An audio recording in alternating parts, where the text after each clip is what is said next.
Guys, এই কথাগুলো শুনুন, তারপরে আমি কিছু বলছি। অনুপ্রেরণার আরেক নাম থ্রটস অফ বিল্লাল ভাই। ভাই কিন্তু কাউকে কপি করতে বলে নাই। ছন্দে ছন্দে ভিডিও বানানোর পাশাপাশি বানাতে হবে এমন ভিডিও যা এখন পর্যন্ত বানায়নি কেউ। নিজেকে নিজে চিনতে পারলে তোমার সফলতা আটকাতে পারবে না কেউ। 3 মাসের ইনকাম শুনে তুমিও যদি শুরু করো কন্টেন্ট ক্রিয়েশন, আমি এটাকে অনুপ্রেরণা বলবো না, এটা কেবল লোভনীয় মনোবাসন।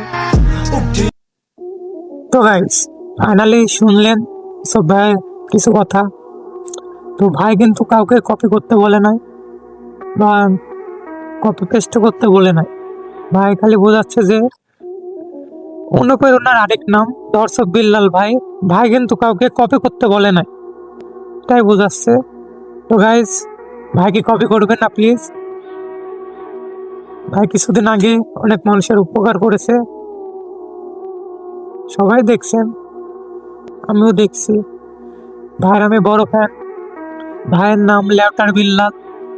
তো গাইজ, সবাই ভিডিওটি ভালো লাগলে লাইক কমেন্ট শেয়ার করে দিবেন। আর যদি দর্শক বিল্লালের কাছে যায়, তো ভাইয়ের কাছে আমার একটাই চাওয়া, 1 মিলিয়ন ডান করে দিবেন প্লিজ এই ভিডিওতে। আল্লাহ হাফেজ।